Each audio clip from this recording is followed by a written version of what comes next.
Bon, vu que je suis un couillon, je regarde pas souvent l'objectif. Désolé pour la gêne, bisous et bonne vidéo. Ne l'oublie pas, un grand pouvoir implique de grandes responsabilités. Mais pourquoi? On pourrait dire de Spider-Man qu'il a une technique hors du commun, une techné en grec ancien, qui lui confère ce grand pouvoir, c'est-à-dire cette capacité à changer les choses. Ce qui va de pair avec de la responsabilité, car de 1, il peut changer les choses pour le meilleur, comme pour le pire, et de 2, il va devoir assumer aux yeux du grand public ses actes, vu que c'est une figure publique maintenant. En fait, Spider-Man, c'est un pharmacone, et c'est justement le sujet de cette vidéo. Bon, au-delà de ça, les choix, ils impliquent de prendre des responsabilités. Et justement, si moi, je suis désolé, j'ai pas posté de vidéo, c'est parce que j'ai dû chercher un travail. Ouais, parce que bon, écrivain, ça paye walou. Et surtout quand t'as pas publié comme moi. Et donc du coup, je suis devenu réceptionniste de nuit, ce qui est un peu un comble pour un mec qui a fait bac+5 en ingé en mathématiques et appliqué informatique. Mais en vérité, je suis vraiment plutôt fier de ce choix. Parce que c'est pas un choix facile à assumer. Je détraque mon âge biologique, je nique ma vie sociale, je me marginalise aux yeux de la société, mais moi ça me permet de me payer du matos, comme ce micro pour Noël, de payer mon loyer et de continuer à écrire, à vous faire des vidéos. Parce que réceptionniste de nuit, c'est en quelque sorte un pharmacone pour moi. Aujourd'hui, du coup, mettez vos ceintures, on est sur une grosse vidéo philo, où on va justement voir la puissance derrière un simple concept, derrière un simple mot. Et d'ailleurs, je vais pouvoir en profiter pour parler d'un de mes mangas préférés, Orion, de Ayenke, qui est sur YouTube. Je vous invite à le suivre, franchement, c'est de la balle, moi j'aime vraiment beaucoup.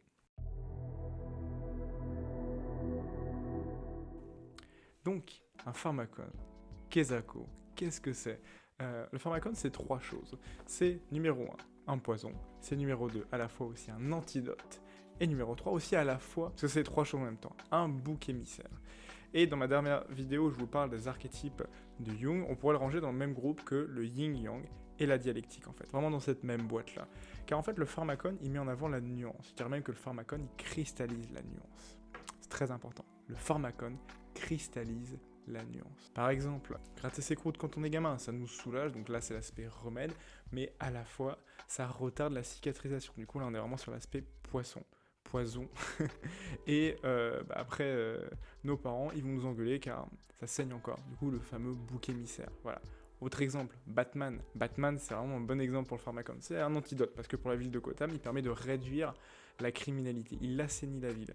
Mais par contre, le problème, c'est que justement, ce qu'on a au début de Batman The Dark Knight, c'est qu'il y a des citoyens qui s'amusent à limiter sans en avoir la carrure et bien évidemment la force, la puissance. Et même qui plus est, on a de nouveaux criminels tels que le Joker, carrément l'antithèse du super-héros dont la seule obsession, c'est Batman. Je parle bien du Joker dans The Dark Knight, pas celui incarné par Joaquin Phoenix.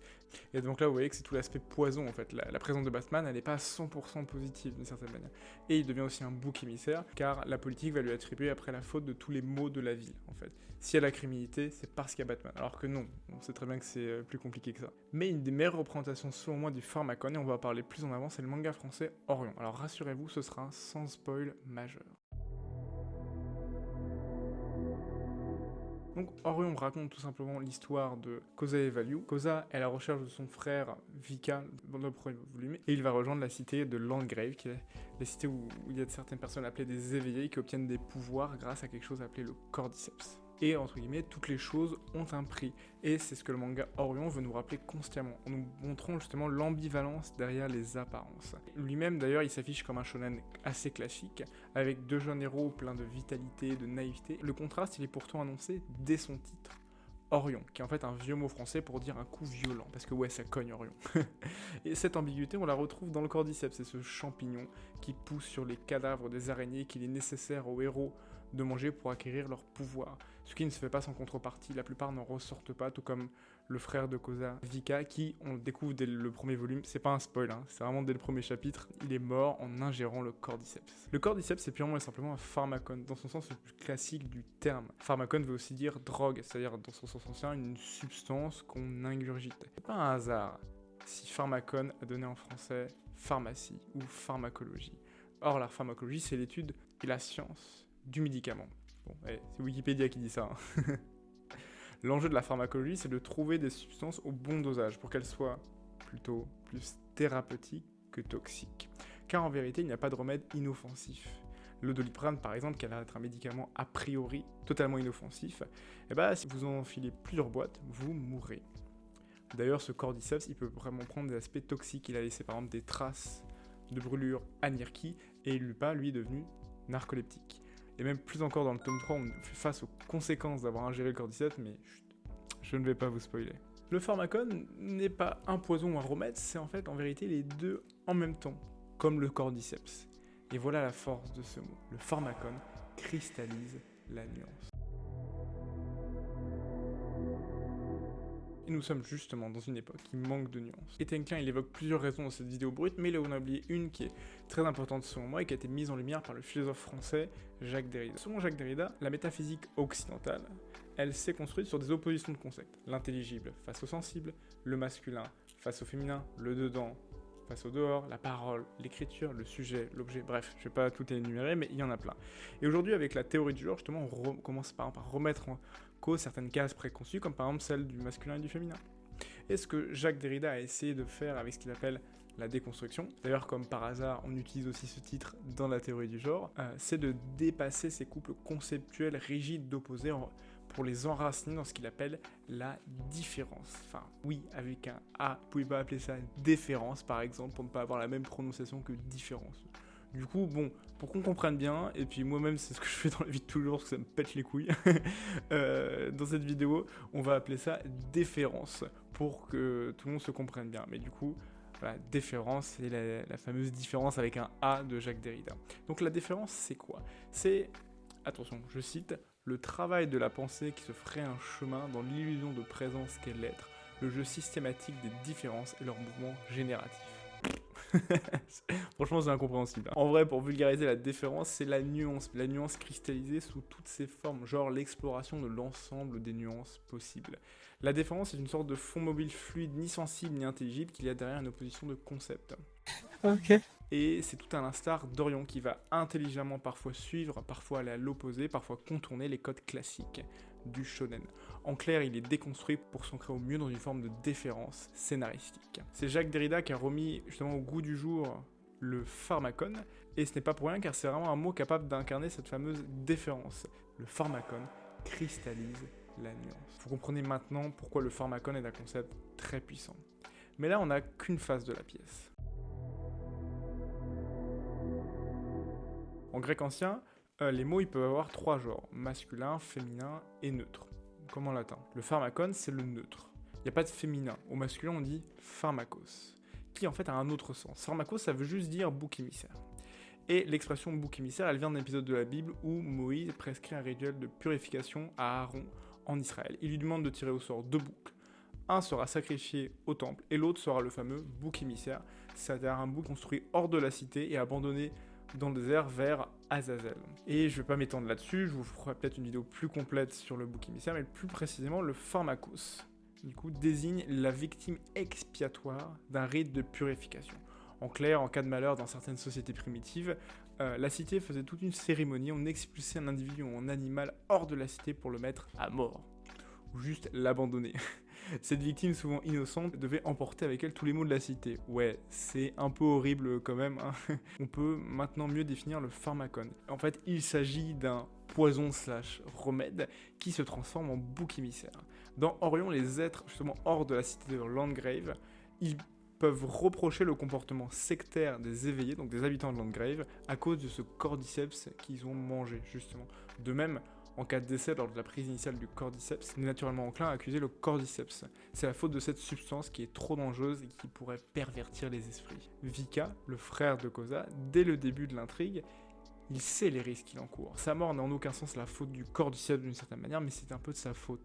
Car pour le prendre, il faut être prêt à mourir. Comme le slogan un peu marketing, la catchphrase d'Ayenke, pour changer de vie, ils sont prêts à la perdre. Bon, je trouve qu'il y a quelques imprécisions dans la vision du pharmacone. Bon, je sais, je chipote, hein, mais ça me dérange car c'est pas ultra rigoureux. En fait, le pharmacone, c'est un poison remède qui produit des boucs émissaires / faire valoir. Parce qu'en fait, selon moi, on peut aussi désigner le pharmacone dans le sens positif. Si vous avez rencontré votre âme sœur sur Tinder, par exemple, un autre pharmacone au hasard, vous pourriez dire que c'est grâce à Tinder que vous êtes ensemble, alors que factuellement c'est plutôt un coup de chance, car l'algo de Tinder vous a montré l'un à l'autre. 2, que vous vous plaisiez mutuellement sur les photos et les descriptions de l'un de l'autre. 3, que vous êtes mutuellement charmés par message, puis au cours de vos dates. Et donc moi ce que je vais faire, c'est que je vais changer un petit peu, je vais renommer un petit point de vocabulaire pour que ce soit plus clair. Je vais appeler le couple bouc émissaire faire valoir pharmacos, pour s'ancrer dans la déférence et bien rester un peu raccord avec l'étymologie. Bien que déterré par Derrida dans un vieux texte de Platon, le pharmacon est un concept phare de Bernard Stiegler, qui est un des élèves de Derrida, hein, comme par hasard, hein, tout est lié les gars. Vous êtes philosophe, spécialiste des mutations de nos sociétés. Pour Bernard Stiegler, toute techné en grec ancien, c'est-à-dire une sorte de savoir appliqué qu'on pourrait traduire par technique en français, appliqué au corps social. Ces réalités techniques sont des pharmakas, ce qui est le pluriel de pharmacon en grec. Donc en vrac, l'écriture, l'imprimerie, la machine à vapeur, l'électricité, Internet, le smartphone sont des pharmacons. Facebook est un exemple contemporain simple de pharmacon. Facebook m'a permis de me lancer dans l'entrepreneuriat à l'époque. Je suis allé à des conférences vues sur Facebook, puis j'ai créé mes propres events avec des personnes que j'ai rencontrées là-bas. J'ai réuni mon petit crew avec moi, la team Météor, et qui m'a permis de réaliser plusieurs projets. Ça, je vous en parlerai un de ces quatre dans une autre vidéo. Mais du coup, Facebook est aussi un poison, car on passe, c'est plutôt évident ça, on passe beaucoup trop de temps dessus. Au-delà de Facebook, enfin je veux dire Instagram, etc. C'est le groupe Facebook. On passe beaucoup trop de temps dessus pour pas voir grand chose. Le fameux feed infini, les notifications à l'appel, elles sont là pour retenir notre attention à tout prix. En fait, il y a un vrai coût cognitif à utiliser Facebook. Et aussi, troisièmement, c'est aussi un bouc émissaire, car beaucoup de journalistes accusent Facebook d'avoir permis l'élection de Trump via le scandale Cambridge Analytica. Alors que évidemment que ce scandale de Cambridge Analytica reste un scandale, mais c'est pas Facebook qui a permis directement l'élection de Trump, c'est quelque chose de multifactoriel dans lequel Cambridge Analytica en fait bien évidemment partie. Et ce raisonnement sur le pharmacon, vous pouvez le faire avec toutes les applications sur votre téléphone. Google, Instagram, YouTube, WhatsApp, TikTok, enfin bref.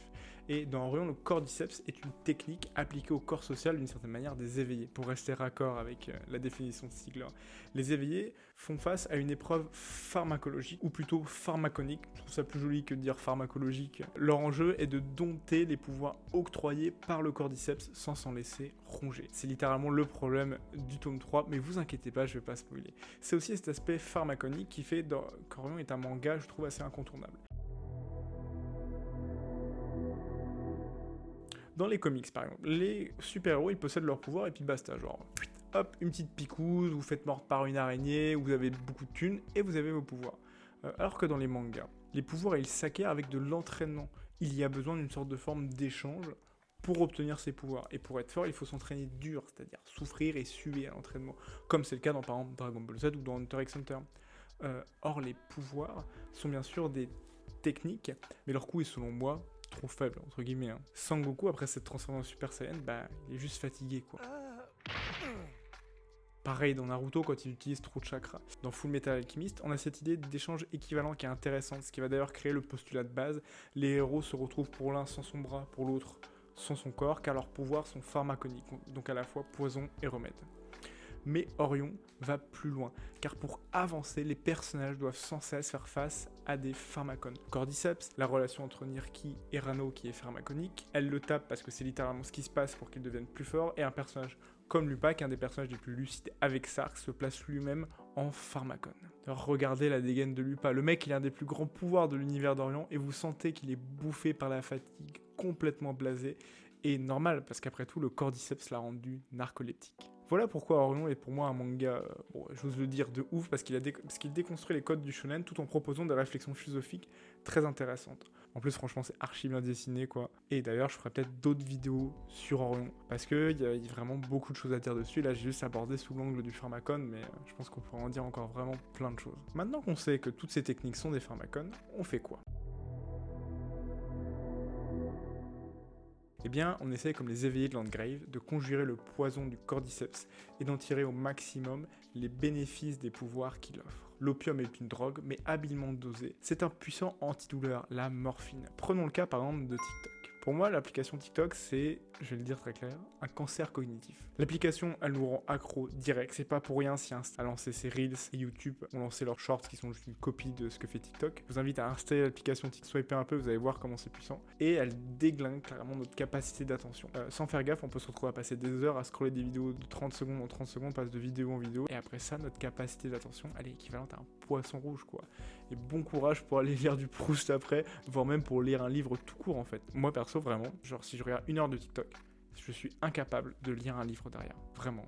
J'ai un mal fou à me concentrer après, c'est une dinguerie. Et selon moi, les dégâts cognitifs de TikTok, ils vont être énormes. Il faut se battre pour en établir un usage sain, c'est-à-dire de chercher le remède dans le poison. C'est pour ça que je vous annonce que tadadam, je me lance sur TikTok et je vais modestement tenter de tirer au mieux parti du format pour en faire quelque chose de bien.